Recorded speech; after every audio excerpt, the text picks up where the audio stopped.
palabra. Con sensible me refiero a que cuando escuches esta palabra no digas, hijo, le hubiera venido tal persona porque le quedaba. No, si estás tú es porque esto es para ti, ¿cierto? Si estás tú es porque esta palabra tiene que ver contigo en todo sentido y porque Dios desea que tú seas beneficiado con ella. Entonces, vamos a personalizarla, vamos a buscar el rostro de nuestro Dios y vamos a orar ahí en tu lugar. Señor, queremos agradecerte muchísimo la oportunidad de venir aquí. Gracias, Padre, porque hasta aquí nos has traído. Señor, venimos, muchos de nosotros venimos cansados. Venimos, Señor, llenos, Dios, quizá de dudas, de incertidumbres. Algunos venimos, Señor, lastimados.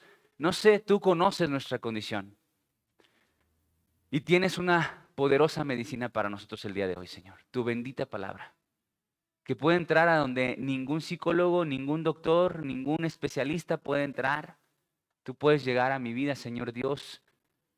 Puedes llegar hasta lo profundo de mi alma, Señor. Aquellos recuerdos, Señor, aquellos sentimientos que incluso ya ni siquiera me acuerdo. Tú puedes llegar ahí, Señor, para sanar, para traer, Señor, ese bálsamo que traiga, Señor, sanidad a mi vida. Gracias por tu palabra. Gracias. Muchas gracias por tu palabra, Señor. En el nombre de Jesús. Amén y amén. Vamos a hacer una lectura panorámica ahí en Primero de Reyes, capítulo 1, versículos 5 al 10. Recuerda que estamos teniendo esta serie. ¿Cómo se titula la nueva serie, hermanos? Legado. Y tiene mucho que ver con lo que tú heredas, pero también con lo que has heredado. Todas esas situaciones que han pasado de tu vida y ahora te han formado. No sé, tu manera en la que fuiste educado, el contexto donde tú naciste. Hay muchas formas de que tú hayas recibido un legado el día de hoy y que incluso se está permeando a lo que tú estás dejando enfrente a tus generaciones. Es importante, iglesia, que tú y yo pongamos atención a la palabra porque definitivamente Dios quiere hacer cosas hoy para que a futuro tus generaciones sean bendecidas. Miren lo que dice la palabra de Dios. Entonces Adonías, hijo de Agit, se rebeló, diciendo, yo reinaré. Y se hizo de carros y de gente de a caballo y de 50 hombres que corriesen delante de él. Y su padre nunca le había entristecido en todos sus días con decirle, ¿por qué haces así? Además, este era muy hermoso, de muy hermoso parecer, y había nacido después de Absalón. Y se había puesto de acuerdo con Joab, hijo de Sarvia, y con el sacerdote Abiatar, los cuales ayudaban a Adonías. Pero el sacerdote Sadoc y Benaía, hijo de Joiada, el profeta Natán, Simeí, Reí y todos los grandes de David no seguían a Adonías. Y matando a Adonías ovejas y vacas y animales gordos junto a la peña de Sogelet, la cual está cerca de la fuente de Rogel, convidó a todos sus hermanos, los hijos del rey, y a todos los varones de Judá, siervos del rey. Pero no convidó al profeta Natán, ni a Benaía, ni a los grandes, ni a Salomón, ni a su hermano. Hasta aquí nuestra lectura panorámica. Y vamos a observarla, pero también vamos a meditarla, hermanos. Vamos a permitir que esta palabra entre poco a poco a nuestro corazón y vaya trayéndonos un mapa espiritual que nos conduzca a un rumbo en especial. Amén. Hoy sí, hoy extrañé los aplausos, porque como que no es lo mismo. Como que a veces uno se anima más. No, no, no es cierto, hermano. No, no lo hagan. Estoy bromeando. No, no, hermanos. Estoy bromeando nada más. Bien, vamos al primer punto. Versículo 5. Dice la palabra de Dios. Entonces Adonías, hijo de Agit, se rebeló diciendo, yo reinaré, y se hizo de carros y de gente de a caballo y de 50 hombres que corriesen delante de él. Este primer punto se llama crea tu legado, dicen. Muchas veces, iglesia, cuando no tenemos una comunión con el Señor, cuando no tenemos una experiencia con el Señor, andamos dando vueltas en este mundo, solo existiendo. Recuerda que la vida por existencia se llama bios, pero zoe es la vida con propósito, es una vida que tiene intención. Y Dios quiere darte zoe. Todos tenemos bios, que es vida por existencia. La bios la tiene un perrito, una flor y un humano, vida por existencia. Pero la zoe, la vida por intención o con propósito, la tienen todos aquellos que han tenido un encuentro con Dios y Dios se ha revelado a sus vidas y les ha mostrado el propósito en su vida. Hay un bestseller, no sé si tú lo conozcas, es conocidísimo. Es un libro que se llama La vida con propósito. Y en su introducción, sí es vida con propósito, ¿verdad? una vida con propósito. Y en su introducción dice, el propósito de la vida es la vida con propósito. Y es cierto, cuando tú no tienes propósito, no tienes vida, solo existes, solo existencia, solo existes. Y hoy estás, comes, vives y mañana también, pero no hay un punto hacia dónde llegar. Y todos tenemos, escuchen esto, iglesia, todos tenemos el deseo de tener un propósito. Pero cuando no lo tienes de Dios, entonces, ¿qué pasa?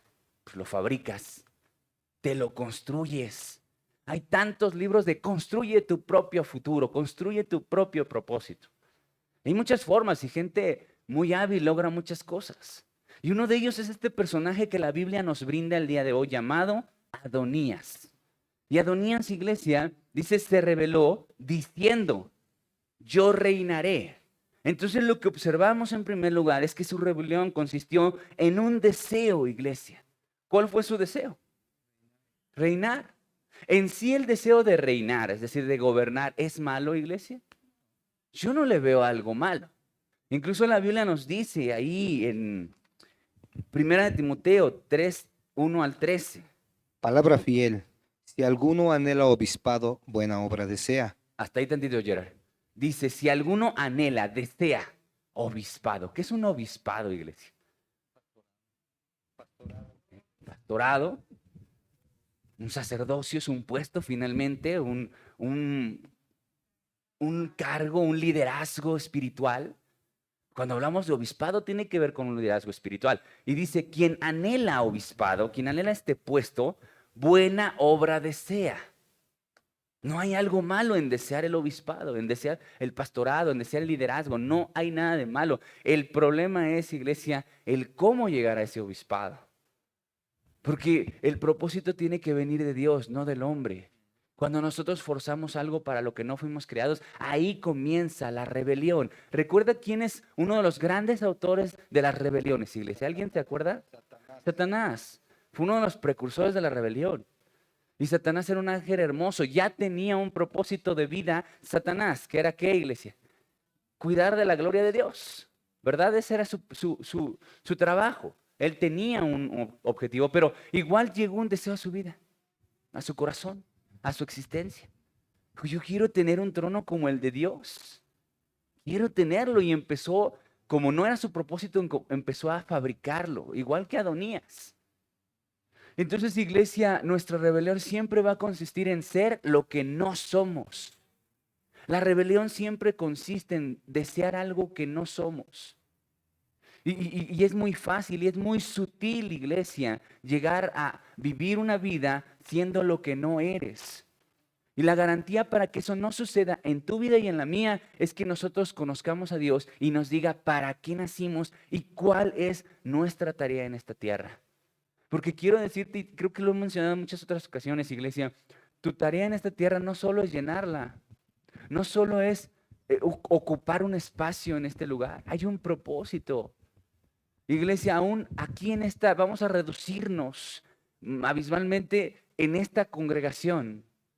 A lo mejor tú digas que entre los que estamos aquí yo tengo un propósito más marcado porque soy el pastor, pero tú tienes un propósito bien grande en la PIB. ¿Cuántos años llevas en ella, iglesia? ¿Cuántos meses o cuánto tiempo llevas tú en la PIB? ¿Tú crees de verdad crees que tu trabajo en la PIB solo es llenar una banca? Yo no creo eso. Me niego a creer eso. Yo soy de los que creen que cuando Dios pone a una persona en las bancas de la PIB es porque hay un propósito para que estés en esa banca. Más que llenarla, hay un propósito. No, es que ya todo está ocupado, pastor. Ya la alabanza ya está ocupado. Ya te rolan a 4 bateristas ahí. ¿Quién sabe cuándo? Hoy conocí a uno que ni había visto. Hola, soy el pastor. Y digas, no, es que ya está ocupado todo. Hermano, de verdad, porque la Biblia dice que la mies es, pero ¿qué es lo que sí falta? Los obreros. Son lo que falta. No, y siempre va a ser el mismo, es que yo no me siento capaz. Es que no, hermano, Dios no llama al capacitado. Capacita al que llama y tú sabes, esa frase hemos escuchado tantas veces. Tú solamente dile que sí, Dios te va a dar lo que tengas que recibir para hacer la tarea para la cual fuiste convocado. Cuando Él escogió discípulos, no se agarró a los más listos, a los más apalancados, a los más letrados, a los más viajados, dicen en mi pueblo. Se agarró al iracundo, se agarró al duditativo, se agarró al traicionero, se agarró de todo.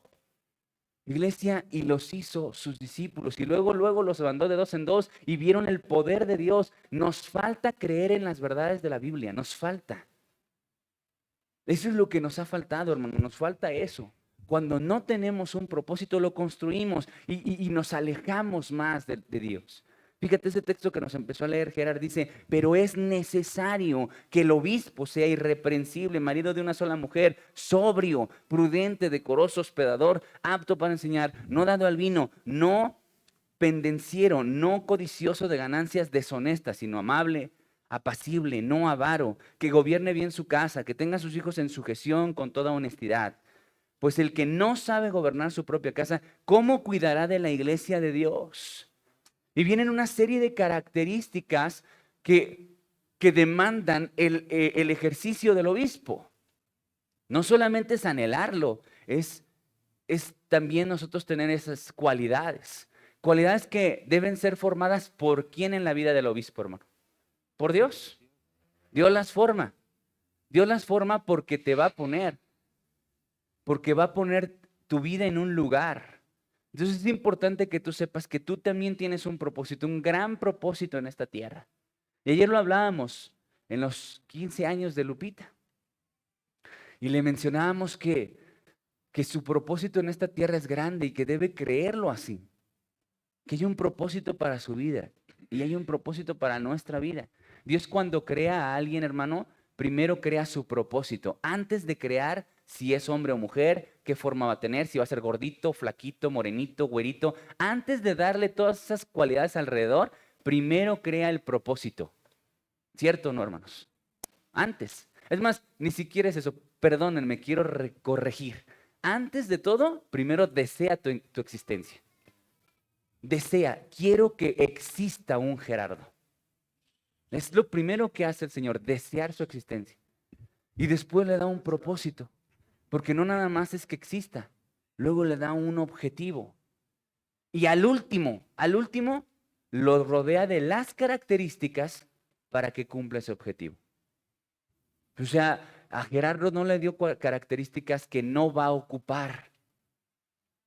¿Cierto o no, hermanos? No le va a dar características que él no va a ocupar. Por ejemplo, hay muchos que dicen, yo quiero cantar, yo quisiera cantar como Easy, yo quisiera cantar bonito, ¿no?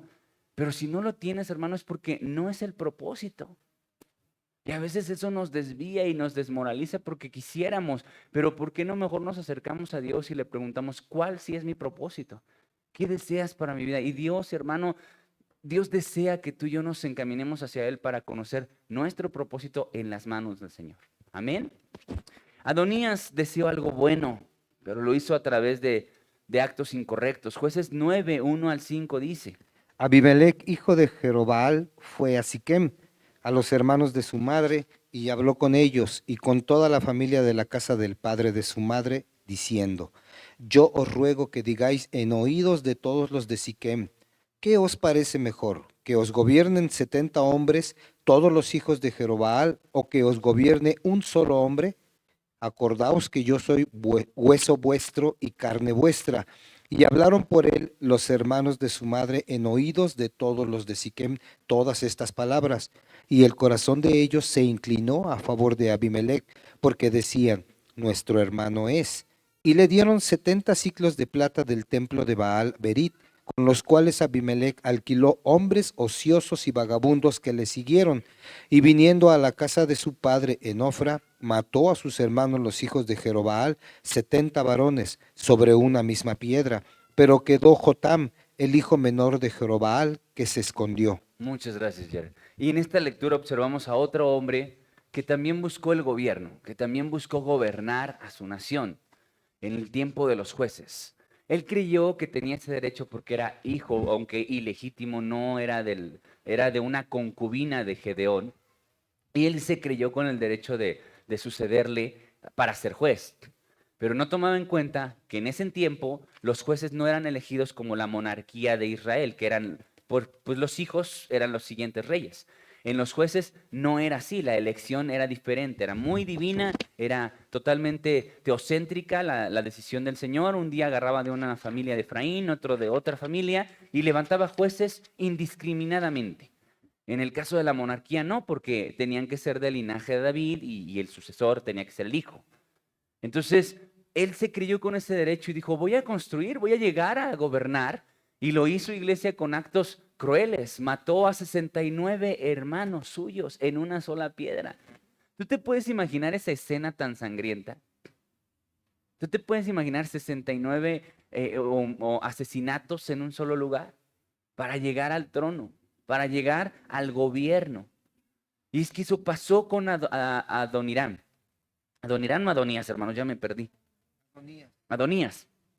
Eso sucedió con él.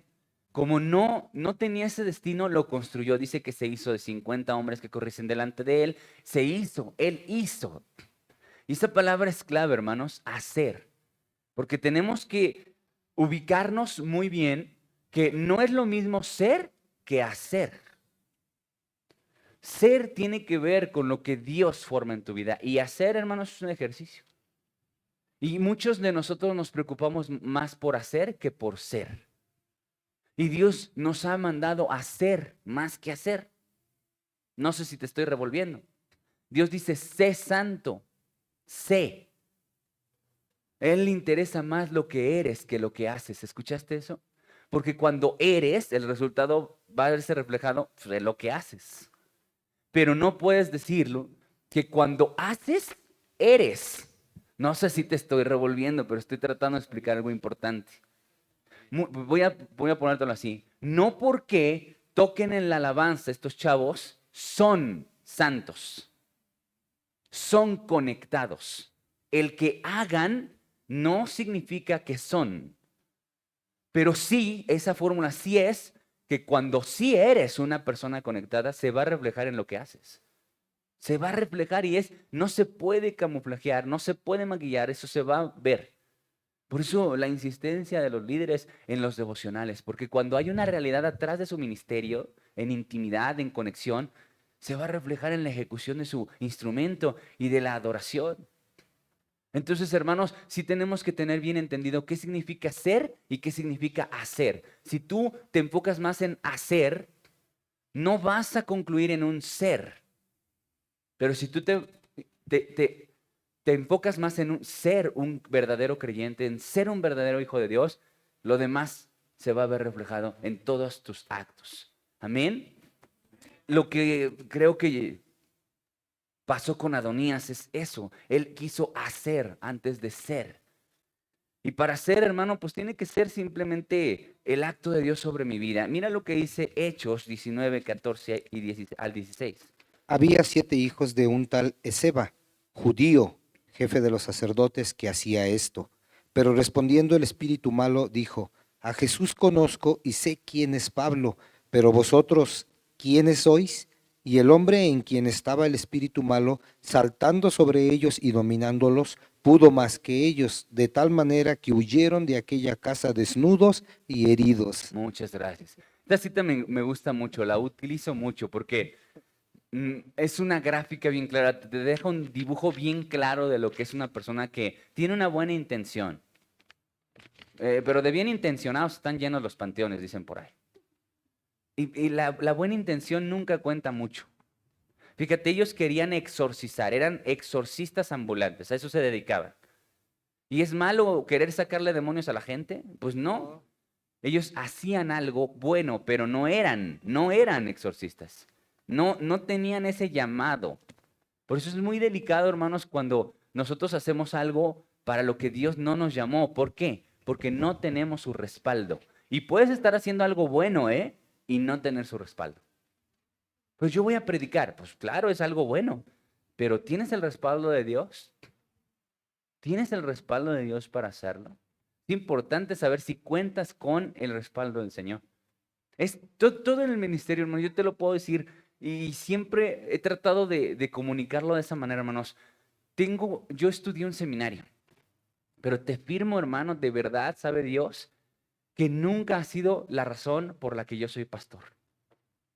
No puedo decir, no, pues yo soy pastor porque estudié una licenciatura en Sagrada Teología. No, hermano, te firmo que no.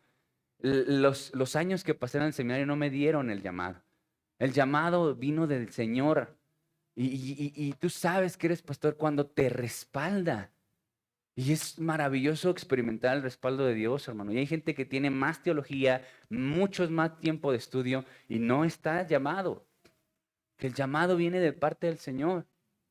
Y yo te pongo de ejemplo esto porque yo creo que tú tienes un llamado, yo creo que tú tienes un objetivo y que lo que te tiene que preocupar más es el respaldo de Dios.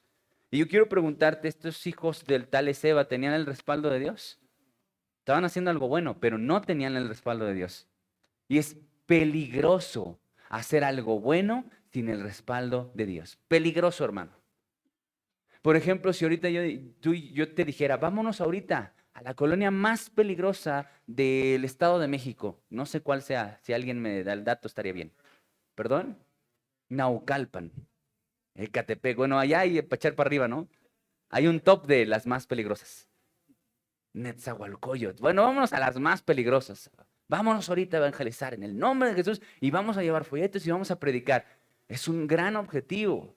Suena romántico, suena valiente. Pero si no fue dada la orden por Dios, no llevamos su respaldo y es peligroso. Peligroso hacer algo sin el respaldo del Señor. Y eso ocurrió con ellos. Miren cómo terminaron. Dice, el hombre en quien estaba el espíritu malo saltando sobre ellos y dominándolos, pudo más que ellos de tal manera que huyeron de aquella casa desnudos y heridos. Y así terminamos, iglesia, cuando hacemos algo sin el respaldo de Dios. Desnudos, que significa vergüenza, avergonzados, y heridos. Heridos. Muchas de las heridas que un pastor recibe, muchas de ellas pudieron haberse evitado, porque a veces hacemos cosas que no fueron dictadas por Dios y terminan en heridas. Y yo te lo puedo decir que tú puedes pasar lo mismo si haces cosas buenas sin el respaldo de Dios, va a terminar en una herida. Lejos de terminar en lo que Dios siempre ha querido para tu vida, un éxito, una victoria, un atino. Amén, iglesia. ¿Estamos comprendiendo algo hoy? Recuerda que esta serie se llama Legado. Y este primer punto se llama Construye tu legado, dicen. Y no debemos buscar construir nuestro legado. Debemos permitir que Dios construya nuestra historia. Y nuestro trabajo más importante debe ser acercarnos a Dios y Dios va a ir formándonos. Es que tenemos que entenderlo así. Por eso el Señor se muestra tanto como Padre, porque el Padre encamina, da rumbo, da dirección a la vida de un niño, de una niña. Entonces cuando el Padre nos dice, yo quiero ser tu Padre y quiero que seas mi hijo, y si nosotros nos entregamos en esa relación, ¿qué va a hacer el Padre Celestial con tu vida? No importa la edad que tengas, la va a encaminar, la va a formar y la va a encaminar hacia el propósito. Nosotros como padres tenemos muchas limitantes, hermanos, muchas. Yo no puedo saber para qué fue creado Tiago o David. O sea, a mí me gustaría, ¿no? Yo de verdad anhelaría que uno de mis hijos fuera pastor o que fuera ministro de alabanza. El otro día Tiago me dijo, oye papá, ya nada más dame un año y quiero subir a tocar contigo la alabanza.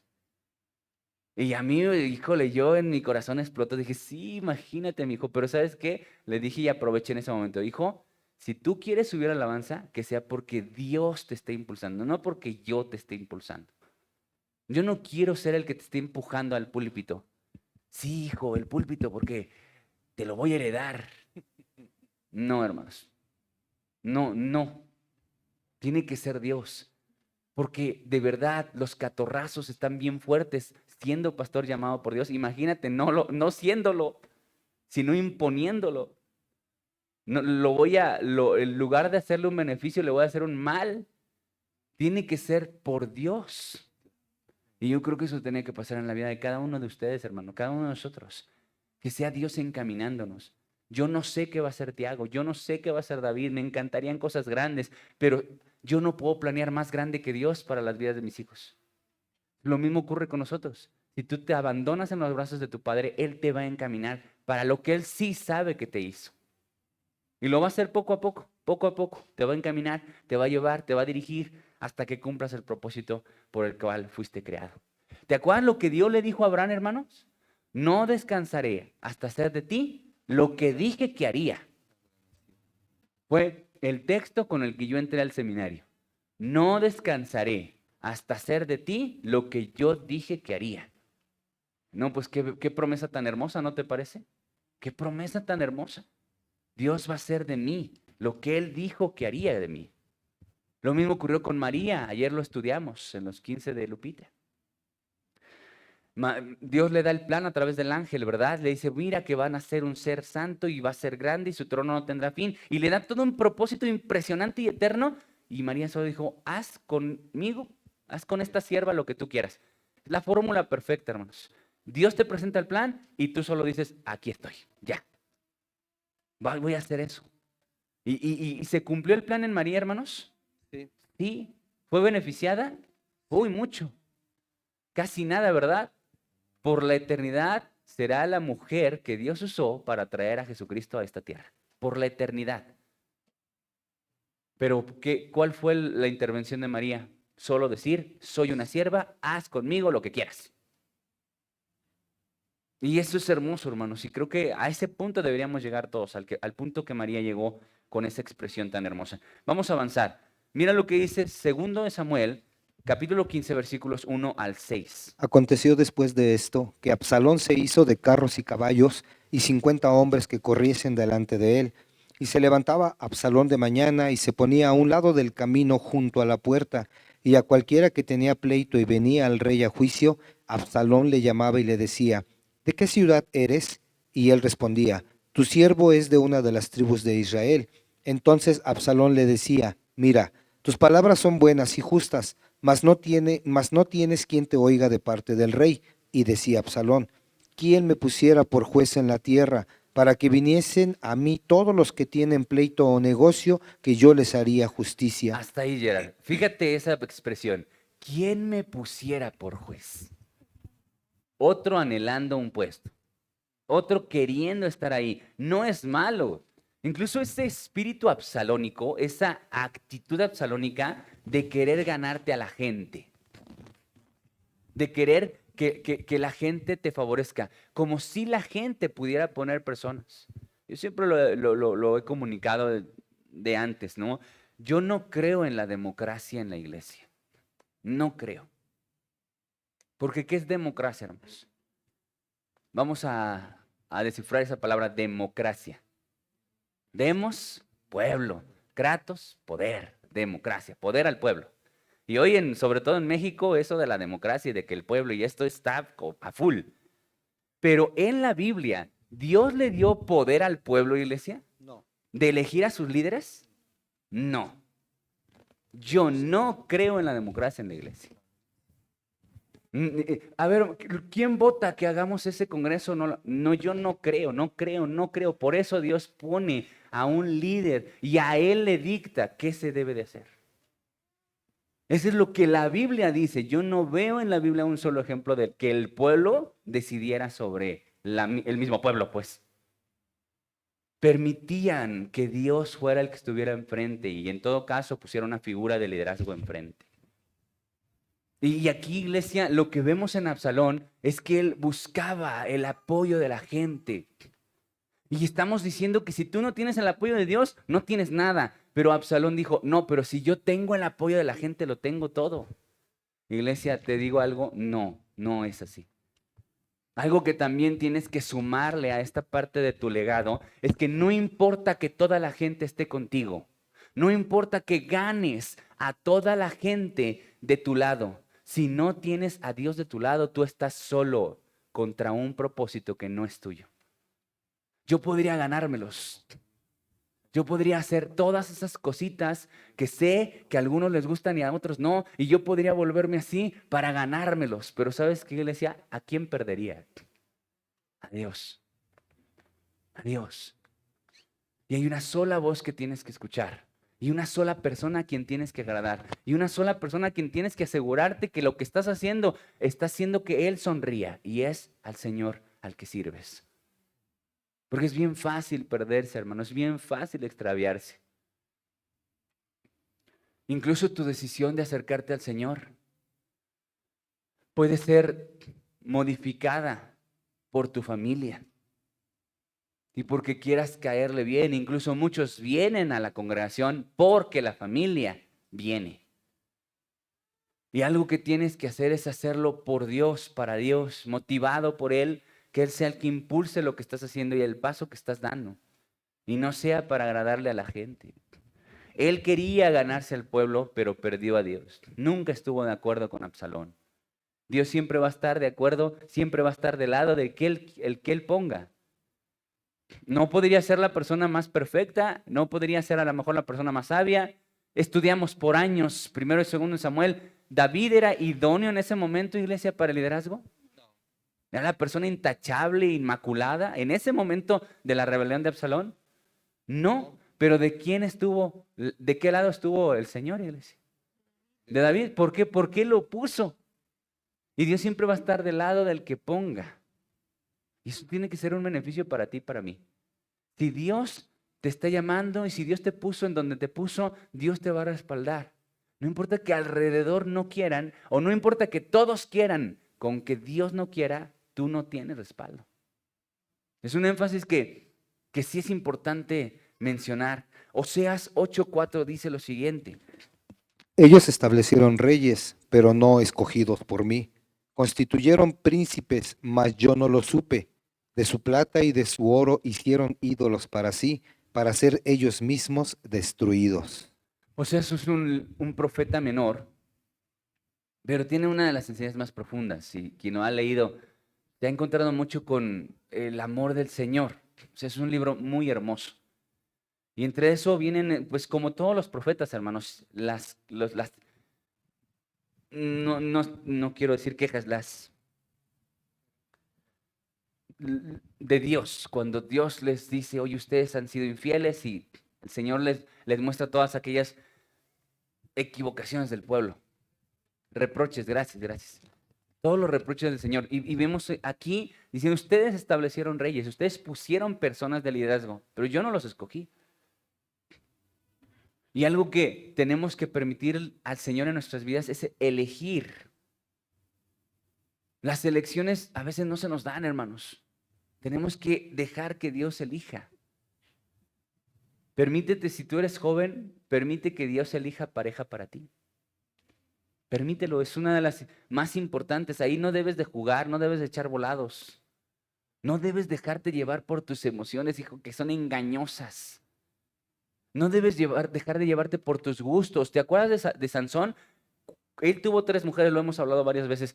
¿Cómo eligió a la primera? ¿Solo porque le gustó? Dice, descendió, vio a una mujer y fue con sus papás y le dijo, tómame esa mujer. ¿Por qué? Porque me gusta. Ya. Y con que me guste es suficiente. Y para quienes estamos casados, hermanos, ¿solo que te guste es suficiente para casarte para toda la vida con esa persona? ¿Solo que te guste? No, hermano. No, el gusto es uno un día y el otro ya no. Hermano, no tenemos que dejarnos llevar ni por vista ni por sentimientos. Lo mejor sería dejar esas elecciones a Dios. No juegues con tu destino, no juegues con tu vida, hermano. Debes dejar que Dios decida, sobre todo cuando es una decisión tan trascendente como una pareja. Una decisión tan trascendente como a qué te vas a dedicar en la vida, joven. Son decisiones importantes que debemos de permitir al Señor gobernarlas, dirigirlas. Amén. Bueno, pues vamos a avanzar. Ya después de desmenuzar un poquito este primer versículo de la primera actitud, de la primera acción de Adonías, quien deseó el gobierno y dice que se hizo de carros, algo interesante es que hizo lo mismo que su hermano Absalón. Y ahí en la Biblia dice que él nació después de Absalón y que también era hermoso de parecer como Absalón. Entonces yo quiero pensar, hermanos, en la historia que Adonías contemplaba a su hermano y calcó muchos de sus pasos. Lo triste aquí es que Adonías calcó los pasos de su hermano, pero no los de su padre. Y aquí te dice, ¿por qué no los de su padre? Porque David fue un hombre muy ausente de su paternidad. Miren lo que dice el versículo 6. Y su padre nunca le había entristecido en todos sus días con decirle, ¿por qué haces así? Además, este era muy hermoso de parecer y había nacido después de Absalón. Interesantísimo que entonces Adonías contemplaba más a su hermano mayor y a su padre. Y aquí te dice la respuesta del por qué. Pues porque su padre no se involucraba con él. No le había dicho nada, no le estorbaba, no le preguntaba, no cuestionaba por qué haces lo que haces. Y algo que en el Señor sí tenemos, hermanos, en nuestro Padre Celestial sí tenemos, es que Él sí cuestiona por qué hacemos lo que hacemos. Él sí. Cuando tienes una comunión constante, hermano, con el Señor, Él siempre te va a estar haciendo esa pregunta, ¿por qué haces así? ¿Por qué hablas así? ¿Por qué haces esto? ¿Por qué compras esto? Porque siempre nos va a estar cuestionando por qué. Porque ese es el ejercicio de un padre. Cuando un padre es negligente, tiene muchas expresiones muy cómodas, como él ya sabe. No es un animal que no entiende. A él ya se le ha explicado. Híjole, hermano, pero tenemos que hacerlo todo el tiempo. Y a veces es cansado, ¿no te parece? A mí me pasa con mis hijos. Licia el otro día le dijo a Tiago, es que no me dijiste, dice Tiago. Y Liz le dice, pues tampoco te dije que respiras y respiras. O sea, tienes que hacerlo porque es parte de. Y a veces les ha pasado, hermanos, que a los hijos hay que decirles paso por paso. Levanta tu vaso, llévalo ahí, tiene que estar adentro del fregadero. Todo les tienes que decir. Y si estresa lo que les espera, y si está chiquita, pero ya cuando empiece a crecer, todo hay que decirles. Y con una que les digas, ¿verdad que queda, hermanos? Hijo, o sea, ya se los has enseñado. Yo le enseñé a barrer a Tiago, porque Tiago hacía esto. De todas partes barría hacia él, ¿no? No, Tiago, cuadrito por cuadrito, cuando veas que ya está limpio, sigues, y es bien rápido. El otro día barrí en 5 minutos el comedor, le dije, 5 minutos, Tiago, barriendo bien. Y le enseñé así yo varias veces, y él sigue barriendo así.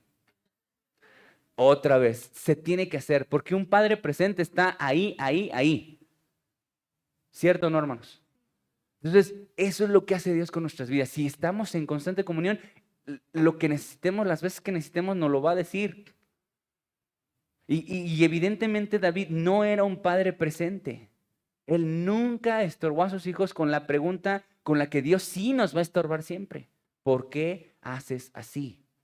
¿Por qué lo haces así? Iglesia, nuestro legado tiene que ver mucho con lo que no recibimos de nuestros padres o lo que recibimos de nuestros padres. Hechos 12, 6 al 12. Hechos. Hebreos, perdón. Hebreos.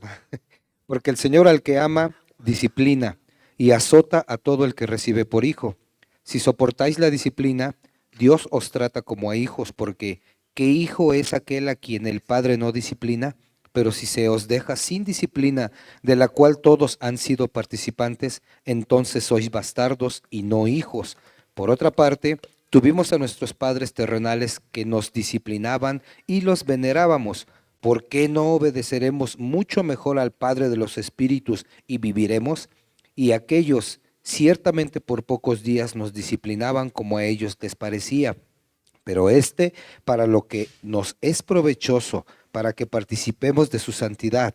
Es verdad que ninguna disciplina al presente parece ser causa de gozo, sino de tristeza, pero después da fruto apacible de justicia a los que en ella han sido ejercitados. Hasta ahí. Por Y en esta cita es hermosa la manera en la que Dios nos presenta la disciplina. Porque nosotros tenemos una idea preconcebida de la disciplina en base a lo que nos han mostrado nuestros padres como disciplina. Porque a lo mejor tuvimos padres explosivos con disciplinas muy duras o padres negligentes que ni te disciplinaban, te dejaban ahí crecer como verdolaga, ¿no? O sea, lo bruto. O sea, a veces pasa eso, ¿no? Hay padres buena onda, los padres que quieren ser los amigos de sus hijos. Y hay padres que son cómplices, ¿no? Y hay de toda clase de padres. padres muy estrictos, muy rigurosos.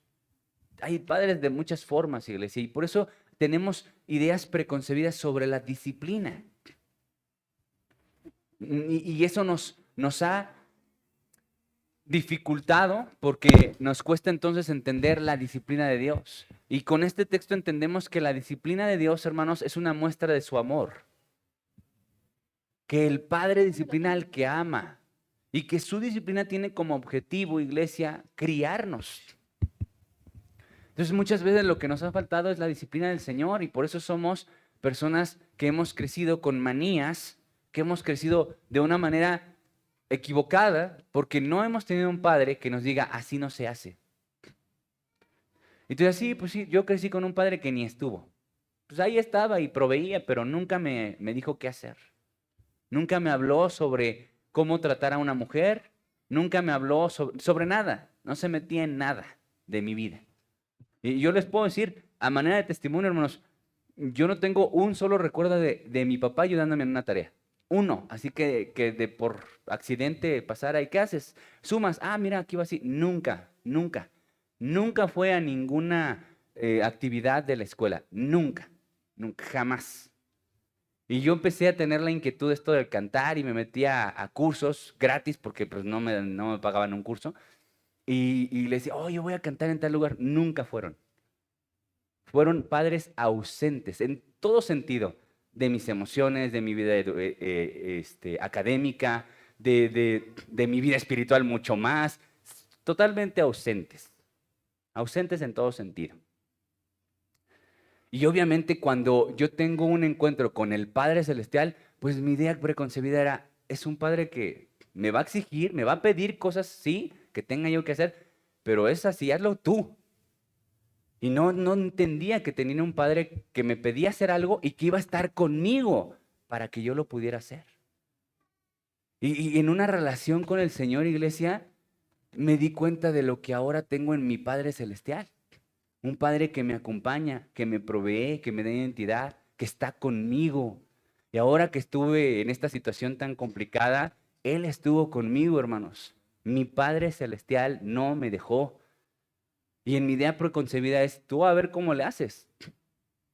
Si tú eres el que tienes el problema, tú es tu situación.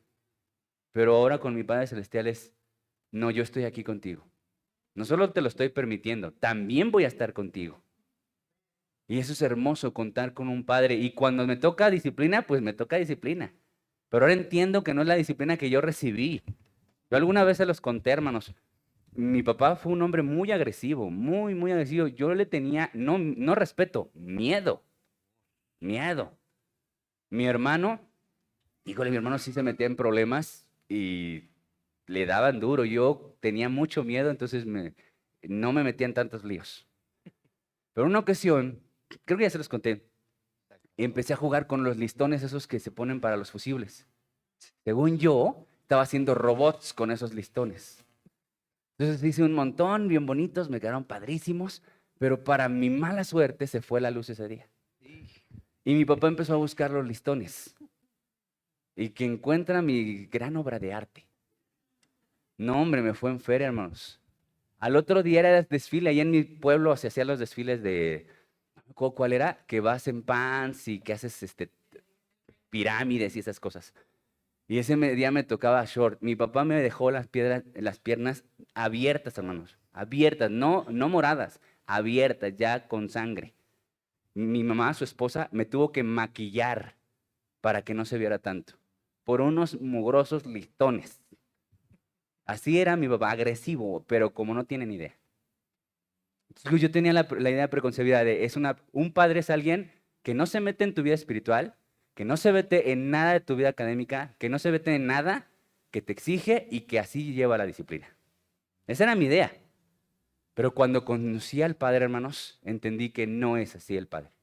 El Padre es una persona cercana, amorosa, que sí disciplina porque tienes que ser disciplinado, porque el que no disciplina no ama, según la Biblia. Y empecé a conocer lo que sí es la paternidad, hermanos. Y creo que todos tenemos que experimentar la paternidad de Dios y no tener esa idea preconcebida de lo que recibimos de paternidad de nuestros padres. Quizá podemos ser una negligente o una muy agresiva, pero que conozcas la paternidad de Dios, para que experimentes, iglesia, la verdadera dirección que viene de Dios. Amén. Bien, pues miren lo que también dice su palabra ahí en Deuteronomio 8, 1 al 5. Cuidaréis de poner por obra todo mandamiento que yo os ordeno hoy, para que viváis y seáis multiplicados y entréis y poseáis la tierra que Jehová prometió con juramento a vuestros padres. Y te acordarás de todo el camino por donde te ha traído Jehová tu Dios estos 40 años en el desierto, para afligirte, para probarte, para saber lo que había en tu corazón, si habías de guardar o no sus mandamientos. Y te afligió y te hizo tener hambre y te sustentó con maná, comida que no conocías tú, ni tus padres la habían conocido, para hacerte saber que no solo de pan vivirá el hombre, mas de todo lo que sale de la boca de Jehová vivirá el hombre. Tu vestido nunca se envejeció sobre ti, ni el pie se te ha hinchado en estos 40 años. Reconoce asimismo en tu corazón que como castiga el hombre a su hijo, así Jehová tu Dios te castiga. Una vez más, ¿verdad? El Señor nos muestra ahí en Deuteronomio, como castiga un hombre a su hijo, así Jehová castiga. Pero obviamente si tú lo lees, entendiendo la educación que recibiste, dice, como castiga un hombre a su hijo. ¿Y qué ideas vienen a tu mente? Pues viene todo como te castigaba tu padre, ¿no? Entonces la comparación es, así me va a castigar Dios. Pero ahora que lees toda la Biblia, porque la Biblia no solo es un texto, la Biblia son todos, te das cuenta, ok, pero Él castiga diferente. Él castiga con propósito. Él no golpea con ira. Porque a veces es eso, hermanos, que los padres explotan y cuando castigan, castigan con ira o desde el enojo. Por eso es que a veces, iglesia, cuando tu hijo hace una y tú estás tranquilo, no le das, porque, ay, no, pobrecito, ay, no, es que su carita. Y entonces en ese momento tú no estás estresado, no le das. Pero cuando te agarra estresado, le das y le das con dureza. Le das sin medir cómo le diste. ¿Sí me estoy dando a entender, hermanos? Entonces tenemos que aprender, hasta para disciplina hay que saber cómo, cuándo. No se trata de cuando estés enojado para disciplinar, es disciplinar cuando se tenga que hacer. Y duele, ¿verdad? Ahora entendemos los padres la expresión, esto me va a doler más a mí que a ti. Sí, porque a veces sí duele. Sí se siente feo pegarle a tu hijo, se siente feo. Entonces, yo lo hago, si hay, y siento feo. ¿Cómo se ponen a llorar como si les hubieras arrancado un brazo? Y luego te sientes culpable, no sé si les pasa a ustedes, hermanos, de, ay, no, soy el peor, no. Pero es algo que tenemos que hacer, hermano. O sea, la Biblia nos dice que la disciplina no es como nosotros hemos sido disciplinados. La Biblia dice que la disciplina es un acto de amor. Y sé que no lo podemos comprender, sé que esas dos palabras como que es como un acto de amor que me peguen, que me castiguen. Pero este texto dice, yo te probé, yo te pasé por esto, yo te hice tener hambre, yo hice que tú pasaras por esto para hacerte entender. Crianza, crianza, hermanos. Yo recuerdo, eso sí lo tengo que reconocer, las buenas y las malas. Mi mamá, la esposa de mi papá, mi mamá de crianza, me enseñó a barrer, por eso yo le enseño a barrer a mi hijo. Pero mi mamá me enseñó así, me dijo, barre, me decía, barre la casa. Y yo barría como quería. Y veía, no, no está bien barrer, vuelve a barrer. ¿Cómo? Pues ya barrí. No, vuelve a barrer. Y me hacía barrer 3, 4 veces la misma pieza. Y me dijo una vez, tú decides si lo haces a la primera o lo haces a la quinta. Tú lo decides. Entonces como que se me clavó. Y me dijo, para barrer bien tienes que levantar las cosas y tienes que mover las cosas, porque si yo encuentro basura no barriste bien y lo vas a hacer 3, 4, 5 veces. Y me enseñó a barrer. Y fue difícil, pues sí, porque tuve muchas barridas para aprender una. Entonces, lo mismo ocurre con Dios, hermanos. Nos pasa por lo que nos tiene que pasar, aunque sea doloroso, pero para que nos, como dice Deuteronomio, para hacerte entender. Hay una serie que tuvimos hace meses o quizás hasta años, ya no recuerdo, que un punto de ello se llamaba doloroso, pero necesario. Y sí, muchas veces nos hace pasar por cosas dolorosas, pero necesarias. Yo pasé por eso, estoy pasando por eso, que es doloroso, pero es necesario. Hay muchas cosas que vas a pasar tú y que Dios va a permitir que pases, dolorosas, pero necesarias. ¿Para qué? Según Deuteronomio, para hacerte entender. Porque esa es la paternidad de Dios, hermanos. La paternidad de Dios busca tu crianza. Amén. Salmos 119, 71. Bueno me es haber sido humillado para que aprenda tus estatutos. Y parece que estas son palabras de un masoquista, ¿no? Bueno me es haber sido humillado. ¿Quién dijo esto, hermanos? El salmista, ¿verdad? El salmista, y dijo, bueno me es haber sido humillado para aprender tus estatutos. Y muchas veces Dios permite esa clase de humillaciones, situaciones, desiertos, como lo dice Deuteronomio, hambres, dolores en el corazón, en el alma, todo para hacerte entender. Pero lo triste es que muchas veces pasamos por ahí, hermano, y ni así entendemos. Cuando Dios te permite el dolor y esas situaciones, hermano, y ni así entiendes, ¿cómo se le llamará eso? Necedad, terquedad, testarudez. Esa canción de tropecé de nuevo y con la misma piedra. Se parece muy buena, rítmica y bailable, pero híjole, qué barbaridad, ¿no? Tropezar de nuevo con la misma piedra. O sea, es que no aprendiste con la primera.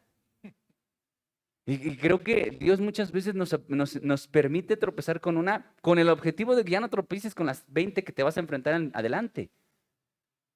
Porque te vas a enfrentar a muchas. Dios no lo advirtió, no, hermanos.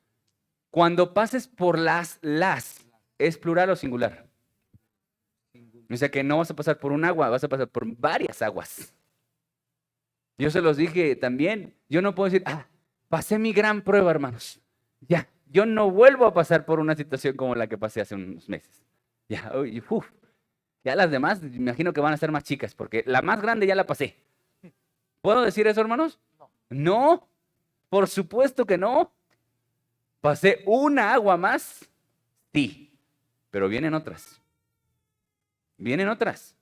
¿Y de qué dependen las otras? De que ya yo he aprendido lo que tenga que aprender en esta. Pero si sigo en las mismas, hermanos, pues pobre de mí. Porque voy a barrer 5 veces para aprender una. Esa es la realidad. Esa es la realidad. Salmo 119, 71 también dice, Conozco, oh Jehová, que tus juicios son justos y que conforme a tu fidelidad me afligiste. qué hermoso, ¿verdad? La comprensión de un hombre que entendió la disciplina. Yo quiero llegar a este punto, hermanos. Quiero tener tanta sanidad en mi corazón sobre la paternidad y la crianza que yo recibí para llegar a este punto de decir, qué bueno que me humillaste, Señor, porque aprendí. Qué bueno que me humillaste. O como este otro que dice, tus juicios son justos, conforme a tu fidelidad me afligiste. Conforme a tu fidelidad me afligiste. O sea, imagínate llegar a un punto de decir, todo lo que me pasó fue justo y bueno. Y terminó en un conocimiento profundo de ti que me benefició para futuros tropiezos, ¿no? Futuros escenarios difíciles. Segundo de Samuel 7, 12 al 15. Estamos terminando este punto.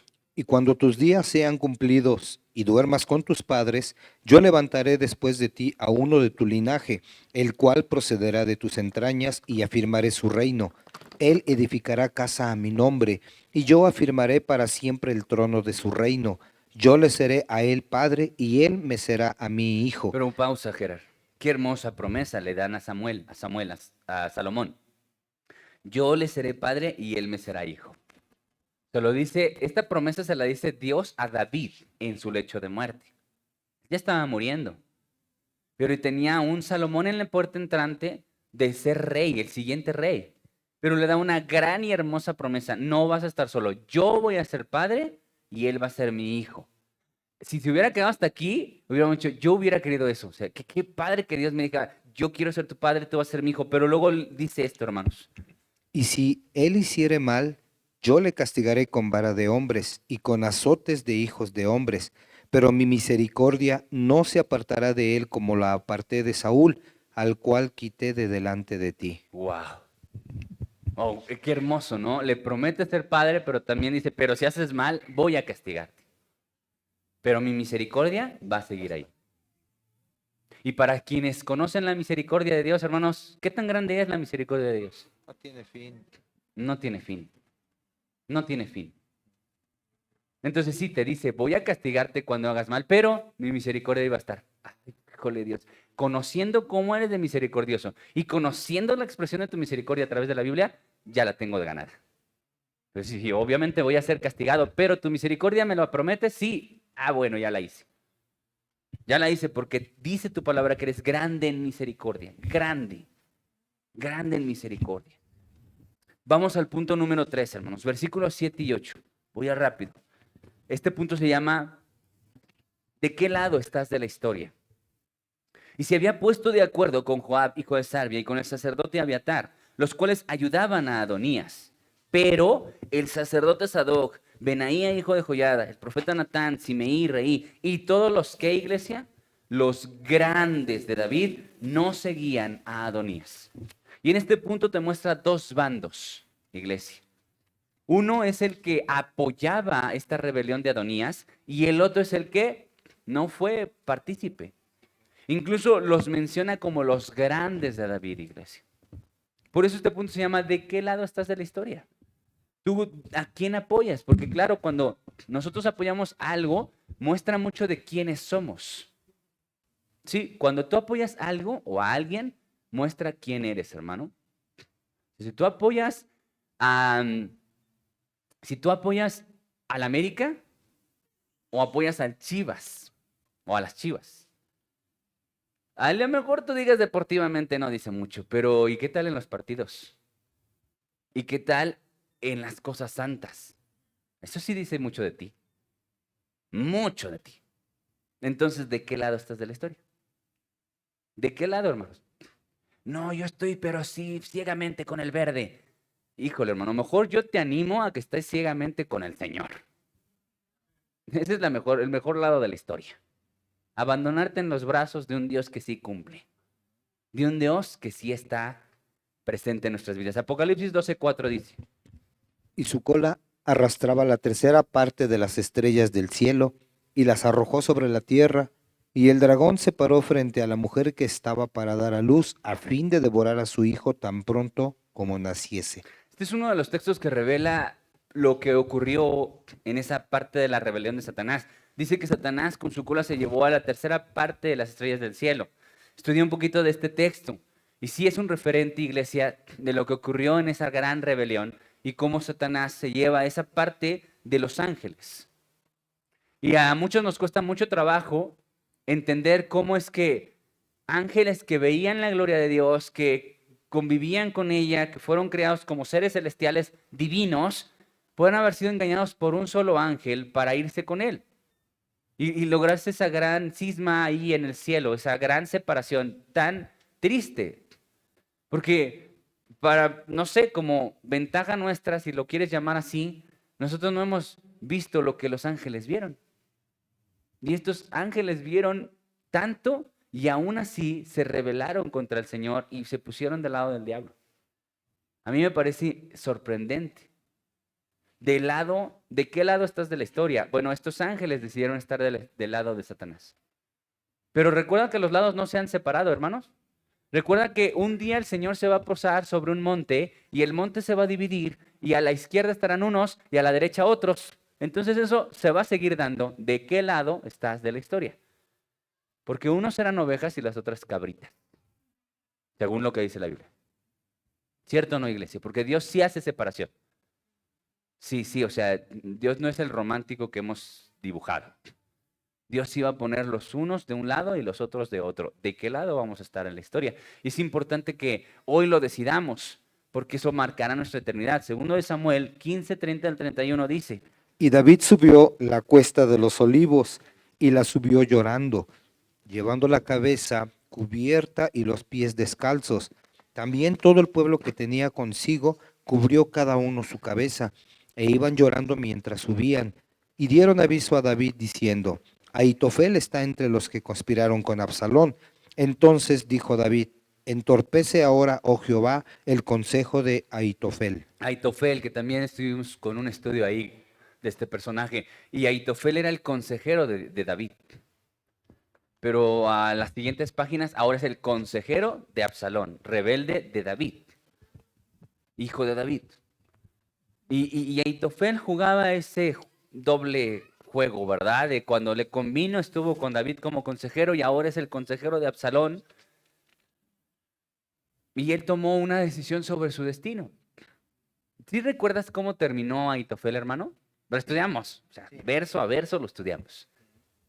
Ahitofel, iglesia, jugó un papel en la rebelión de Absalón. Pero un día Absalón pide un consejo a dos de los consejeros de David. Uno de ellos era Ahitofel. Y Absalón se inclina por el consejo del otro y no por el de él. Y solo por berrinche se va a su casa, la ordena y se mata. Ahitofel, solo porque no le hicieron caso a su consejo. Fue triste su fin. Triste, triste su fin.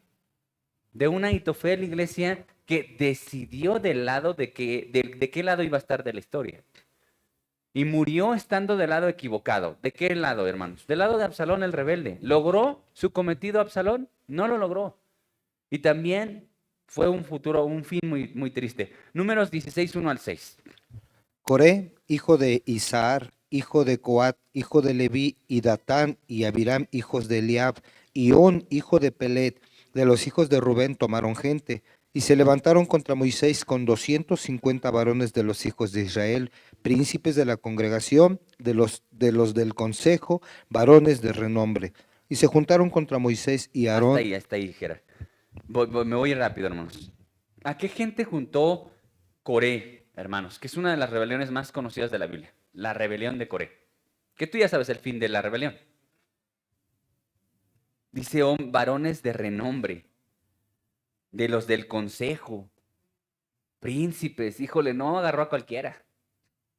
Y es triste, ¿verdad? Ver a hombres que habían llegado a un punto importante, crucial, importante de la historia de Israel, o al menos de su organización política, estaban en puestos importantes y ellos decidieron estar del lado de los rebeldes. Y no, nunca prosperan las rebeliones, hermanos. Por favor, ustedes noten en la Biblia, nunca prosperan las rebeliones, nunca. Dios siempre va a estar del lado del que Él ponga, siempre. Y a lo mejor Moisés tenía no 1, 1000 puntos flacos, pero finalmente Dios lo puso y conocía esos puntos flacos. Y así lo puso. ¿De qué lado vas a estar de la historia? Coré hizo esta rebelión, se agarró a este tipo de personajes, lo siguieron, hermano, y al final, ¿cómo terminaron? ¿Alguien me quiere recordar históricamente cómo terminó la rebelión de Coré? Se los tragó la tierra. Se los tragó la tierra, hermanos. Nunca tienen buenos fines las rebeliones. Nunca, nunca, nunca. Lee, estudia, medita. Todas las rebeliones de Israel nunca tuvieron un buen fin. Nunca. ¿Tenían argumentos? Sí tenían argumentos. ¿Tenían personas pesadas dentro de sus rebeliones? Muy pesadas. ¿Tenían cualidades? Muchas. Uno de los ejemplos de las rebeliones más grandes es la rebelión de Absalón. Absalón era guapo, Absalón era agradable, le caía bien a la gente, tenía lazos con la gente. O sea, Absalón tenía todo para ser rey. Todo menos el apoyo de Dios. Casi no, casi nada. Casi nada. Prosperó su rebelión. Tenía la gente correcta, la cara correcta, las palancas correctas. Todo lo tenía correcto, pero nunca tuvo el apoyo de Dios. Y eso es lo interesante. Las rebeliones no prosperan porque Dios no está en ellas. Dios no apoya rebeliones. ¿De qué lado estás de la historia? Y me gustaría más que nos quedáramos con esta parte de este punto de espiritualmente en dónde estoy ubicado. Porque si hay dos lados de la historia, dos rumbos, solo dos. El cielo o el infierno. No hay dos destinos, no hay un tercer destino en esto. Yo sé que nos han brindado que el limbo, otros lugares, que el purgatorio, bueno, ahí tienen una gama más alta en otros lugares. Todavía más opciones. Pero la Biblia solo nos dice dos hermanos. El cielo o el infierno. ¿Y de qué lado vas a estar de la historia? De la historia de la eternidad, ¿eh? Entonces es importante que tú y yo hoy lo analicemos. ¿Dónde yo voy a estar? ¿En el cielo o en el infierno? ¿Dónde voy a estar? Vamos a terminar, hermanos, con este último punto. Ahí el versículo 9 y 10. Estamos terminando. Me voy a ir más rápido todavía. Dice, y matando a Adonías ovejas y vacas y animales gordos junto a la peña de Sogelet, la cual está cerca de la fuente de Rogel, convidó a todos sus hermanos, los hijos del rey, y a todos los varones de Judá, siervos del rey, pero no convidó al profeta Natán, ni a Benaía, ni a los grandes, ni a Salomón su hermano. Y este último punto se llama, ¿a quién invitas a comer y para qué? Yo sé que suena muy, no sé, ay, se me va la palabra, irrelevante. ¿A quién invito a comer? ¿Por qué tendría que ser importante? No es muy importante. Si tú lees Proverbios, hay tantas reglas sobre sentarnos a la mesa y con quién nos sentamos a la mesa. Incluso Salmos comienza en su primer capítulo, hermanos, si tú te acuerdas, ahí Salmo 1 al 2, bienaventurado el varón que no anduvo en consejo de malos, ni estuvo en camino de pecadores, ni en silla de escarnecedores se ha sentado, sino que en la ley de Jehová está su delicia, y en su ley medita de día y de noche. ¿Importa con quién nos sentamos? Importa mucho. Importa mucho, hermanos. Si es algo que tú y yo tenemos que poner en nuestro corazón. ¿Y con quién comparto la mesa? Inmediatamente nuestra mente nos lleva a la Biblia con quién compartía Jesús la mesa.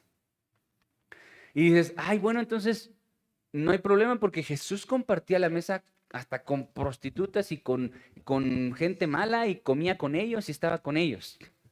Pero en toda la universalidad de la Biblia, hermanos, no se refiere necesariamente en particular a esas comidas del Señor Jesús, porque tenía un objetivo el Señor Jesús, un objetivo redentor, ¿cierto o no? Y sus comidas con ellos tenían un objetivo redentor, todas esas comidas. Por ejemplo, con Mateo, hermanos. ¿Quién era Mateo? Un recaudador de impuestos, un apestado por la sociedad judía. Él se sentó a comer con Jesús. Pero ¿qué hizo Jesús en esa cena? Lo llevó al camino de la redención, al punto que Mateo dijo, bueno, si le debo a alguien, le voy a pagar 4 veces. Sus comidas y sus intervenciones de Jesús con este tipo de personas fueron redentoras, con el objetivo de llevarlos a la redención, al perdón, a la cruz. Pero iglesia, cuando te hablan en esto de la mesa, tiene que ver con quién convives, quiénes son tus amigos, con quién te amistas, quiénes entran a tu casa. A mí me ha costado mucho trabajo eso porque es cierto, hermanos, a quienes permitimos acceso a nuestras casas debe de ser importante que lo analicemos. No todos deben entrar a tu casa, hermanos. No todos deben entrar a tu casa. No deben estar abiertas las puertas para todos. Tienes que tener cuidado. Tienes que saber quién entra a tu casa. ¿Cuál fue el pecado de Usías, hermanos? Usías fue un rey muy bueno, muy bueno, muy bueno. Empezó a reinar a los 12 años y hizo cosas en todo sentido. Militares, él hizo lo de las catapultas, él hizo en la agricultura riegos con canales. Este cuate era un genio. Era muy bueno, mandó a quitar altares, bueno, hizo todo muy bien, pero el tipo se enorgulleció y fue para su ruina. Pero cuando lo visitan los babilonios, dice que les mostró, ¿cuánto, iglesia? Todo. Todavía el profeta dice, ¿qué les mostraste? Pues todo. No hubo nada que no les mostrase, pues ya la regaste, porque van a venir a invadirte y a saquearte. No debes meter a todos en todas partes. Escucha esto. No debes meter a todos en todas partes. No. No metas a la gente en tu matrimonio, no los metas en tu casa y no los lleves a tu alcoba. Tienes que tener límites con la gente. No tienes que meter a todos. Es peligroso que tú metas a todos. Tú tienes que respetar tu casa, hermano. Debes saber quién entra a comer contigo a tu casa. Las grandes traiciones se dieron en las comidas. Pregúntaselo a Jesús. ¿Cierto o no? Sí, hermano. Sí, las grandes traiciones ocurren en las comidas. Y sabes, yo te lo voy abriéndote mi corazón, yo tengo ese punto débil. Siempre he buscado tener un amigo. Siempre he querido, siempre he romantizado la idea de tener un gran amigo. Y soy de esos que se clavan, no, es mi amigo y como y viajo y estoy en Navidades y soy así aprensivo y es mi amigo. Y lo incluyo en todo y lo meto a mi círculo. Y estoy ahí pegado. Y luego me pasa lo que me pasa. Porque no he entendido, no había entendido entonces que no se mete a cualquiera. No debes hacerlo. Y a mí me ha costado, hermanos. Y yo le he llevado a Dios, ¿sabes qué? Yo le he regado mucho. Muchas de las heridas que tengo es porque yo no he sido responsable con quién meto a mi casa. Tengo que aprenderlo. Porque con quien convivo muestra mucho. La Biblia dice, las malas compañías corrompen las buenas costumbres. Es que no nos podemos agarrar de un texto, hermanos. Es que Jesús comía con todos, sí, pero ¿y en toda la Biblia dice lo mismo? Que si no has leído toda la Biblia, no puedes solo agarrar un versículo para crear toda una cultura para tu casa. Agarra toda la Biblia. Y la Biblia nos dice, sí, Jesús hacía esto con un propósito redentor. Pero en la Universidad de la Biblia sí nos dice que tengamos cuidado con quién nos sentamos. Salmos dice, ni en silla de escarnecedores. ¿Qué es un escarnecedor? Un bullying, un burlador. Te sientas con gente que se la pasa burlando de otra gente, dice, aguas, porque con quien te sientes muestra mucho de quién eres tú. Sí, es cierto. Es cierto. Cuida con quién te sientas, cuida con quién te sientas a comer, cuida con quién compartes el bocado. Cuídalo, hermanos. Sí, tú y yo podemos hacerlo, tener comidas con el objetivo evangelístico, sí, pero lo hemos dicho varias ocasiones. En tu celular tienes muchos contactos. Depende mucho de qué tan popular seas, pero tienes muchos contactos, pero no con todos tienes comunión. No tienes comunión con la del pollo, ¿verdad? Está en tus contactos. O, o- o- o con las personas de todos tus contactos. No tienes. Dios lo que quiere es que cuides con quien tienes comunión, no contacto. Jesús tenía comunión con las prostitutas o contacto con las prostitutas, iglesia. Contacto, no comunión. Es algo diferentísimo, abismalmente diferente. Comunión y contacto. Yo tengo contacto con el pecador, pero no tengo comunión con él. Y lo mismo ocurre, fíjate lo que dice la Biblia, que la Biblia nos lo diga, hermanos, y no nadie más. Primera de Corintios 5:11 dice, 5:11. sí, página 6, más bien os escribí que no os juntéis con ninguno que llamándose hermano fuere fornicario o avaro o idólatra o malediciente o borracho o ladrón, con tal ni aún comáis, ni aún, hermano. Y creo que el énfasis es bien claro, hermanos. Dice que llamándose hermano. Llamándose hermano. Fíjate la manera en la que Dios cuida nuestras casas, ¿no? Nuestra comunión. Ey, si alguien dice que es hermano, pero es fornicario, es adúltero, es malediciente. ¿Qué es un malediciente, hermanos? ¿Qué entendemos por malediciente? Dice cosas malas, dice el Jera. Cochach malech.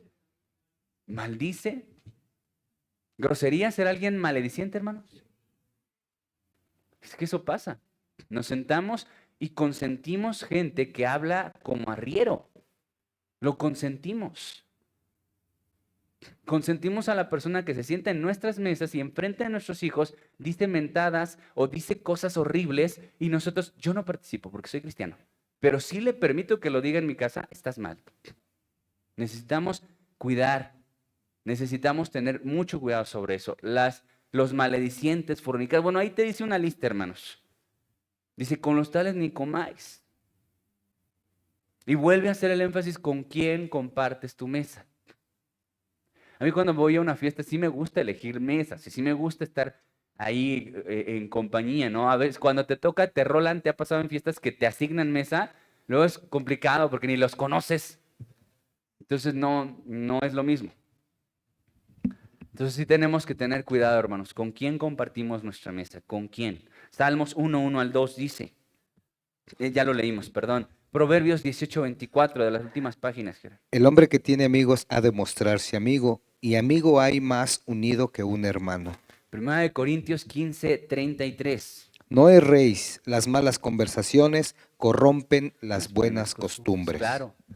Es inevitable que en una comida se den, ¿qué, iglesia? Conversaciones.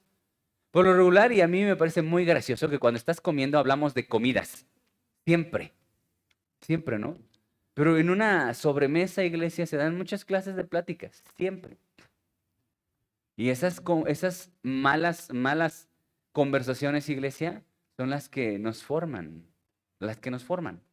Entonces tenemos que tener cuidado, iglesia. Adonías nos muestra a través de su vida que él supo a quién convidar en su mesa. ¿O convidó a todos?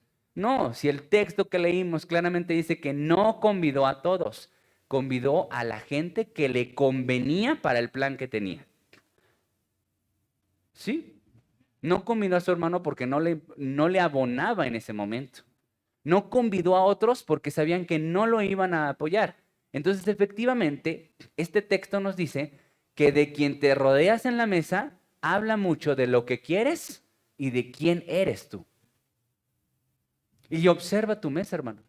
Si cuando tú te sientas a comer y a compartir una mesa con tus amigos o con tus familiares, son personas, ahí lo dice, yo no, borrachas, maledicientes, adúlteras. ¿Quién está mal? Tú estás mal. Ladrones. Tú estás mal porque sabiendo la verdad toleras eso. A lo mejor tú no participas, tú no lo haces. Pero iglesia, esa comunión corrompe. Tú puedes decir, no, a mí no, yo sigo hablando igual. Pero están tus hijos. Está tu esposa. Corrompes tu hogar.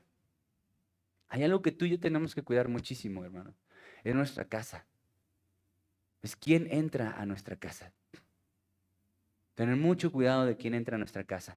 De verdad, iglesia, yo te lo puedo decir, a mí me han pasado varias. Que digo, híjole, y no hubo rincón que no le mostrara. Y ahora conocen todo. Todo. Y luego yo soy bien rajón, hermano, pero rajón como no tienes idea. Les cuento dónde compro mis cosas. Bueno, yo soy rajón. Y luego eso mismo es en mi contra. Luego todo lo que llegan a saber de mí es a mi contra. ¿Pero quién tuvo el error? Pues yo. No, porque yo los metí.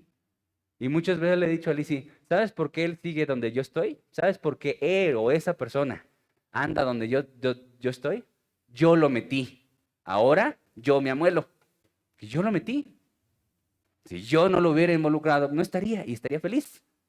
Pero yo lo anduve metiendo y llamando y invitando y metiéndolo a todas partes. Y ahora, pues ahora sufre las consecuencias. Entonces es importante que digamos, ¿a quién voy a meter? O sea, contacto tengo que tener con todos, es lo santo, es lo correcto. Pero comunión, ¿con quién voy a tener comunión? ¿Con quién voy a partir mi pan? Debo de cuidar eso. Amén, iglesia. Pónganse, pero vamos a orar juntos.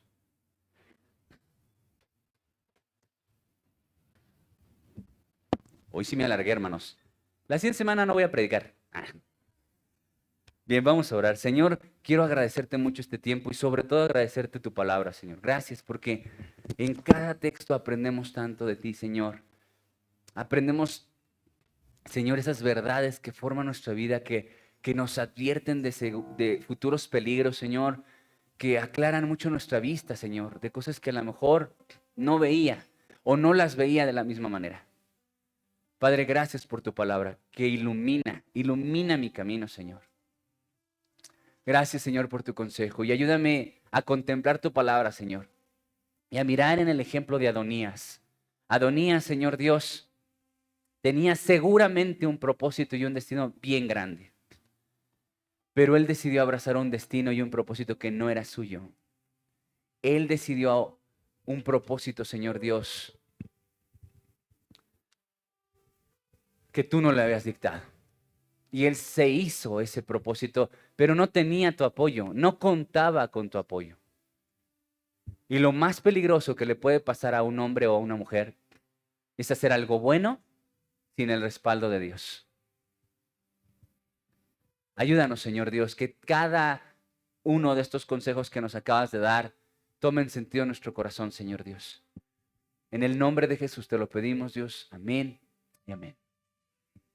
Amén. Dios les bendiga mucho, amada iglesia. Voy a pedir al pastor que no se vaya todavía. Solamente queremos, pueden tomar su lugar, hermanos. Queremos, pues pues bendecir la vida de nuestro pastor. Él durante el mes de septiembre pues no estuvo aquí con nosotros y durante el mes de septiembre pues se celebra el Día del Pastor y no estuvo aquí él, ¿verdad? Pero qué bendición tenerlo, no importa el mes, ¿verdad, hermano?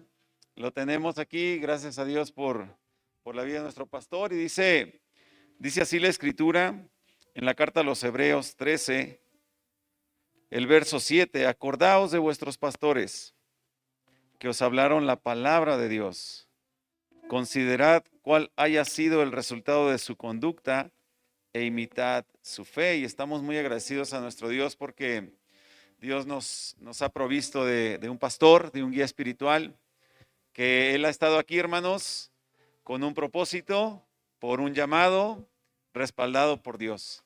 Y yo creo que no hay mejor manera hoy de poder bendecir la vida de nuestro pastor, orando por él, pero también queremos pedir a su esposa, nuestra hermana Liz, que venga aquí al frente, porque, ¿saben? La esposa del pastor es un pilar importante en el ministerio del pastor, ¿sí?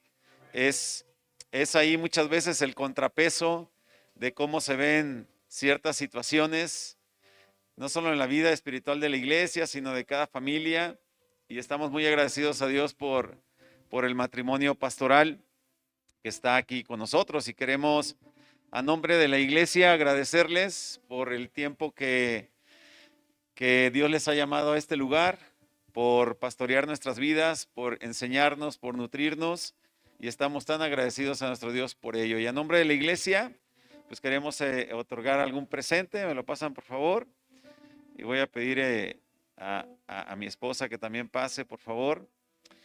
Y esto es solamente un símbolo de la gratitud que tenemos como iglesia con nosotros.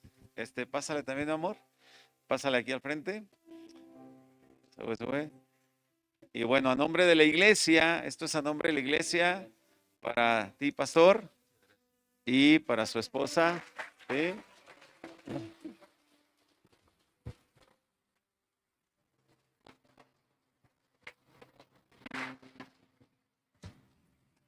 ¿Y qué les parece si nos ponemos de pie y oramos? Si gusta ahí extender su mano hacia el matrimonio pastoral, y vamos a dar gracias a Dios por la vida de nuestro pastor y de su esposa, nuestra hermana Liz. Vamos a orar. Señor, te damos tantas gracias, Señor, este mediodía, por tu bondad y misericordia para nosotros, Señor, como hijos tuyos. Te agradecemos, Señor, por este lugar, Señor, por este cuerpo de Cristo en el que tú nos has puesto, Señor, a cada uno de los que estamos aquí. Y queremos agradecerte, Señor, por la vida de nuestro pastor, por la vida de su esposa. Muchas gracias, Dios, por tu bondad y misericordia para sus vidas, porque tú les has llamado, Señor, a servirte, y tú les has llamado a este lugar, Señor. Y te damos gracias por los años que han estado con nosotros, y oramos, Señor, para que tú sigas dando visión a nuestro pastor, para que pueda guiar a la iglesia hacia el propósito que tú quieres, Señor, que cumplamos como iglesia. Que tú bendigas a nuestra hermana Liz, Señor, como su esposa, como la ayuda idónea para él, no solamente como esposa, Señor, sino como la esposa del pastor. Y pedimos, Señor, que tú le sigas dando sabiduría como matrimonio, Señor, para que, Padre, puedan, Señor, ser obedientes a tu dirección, a tu voz, y que nosotros como iglesia, Señor, podamos ser obedientes a ti a través de la instrucción de ellos, Señor. Padre, pues te damos gracias y pedimos todo esto en el nombre de nuestro Señor Jesucristo. Amén. Muchas felicidades, pastor. Muchas felicidades, Liz. Que el Señor les bendiga.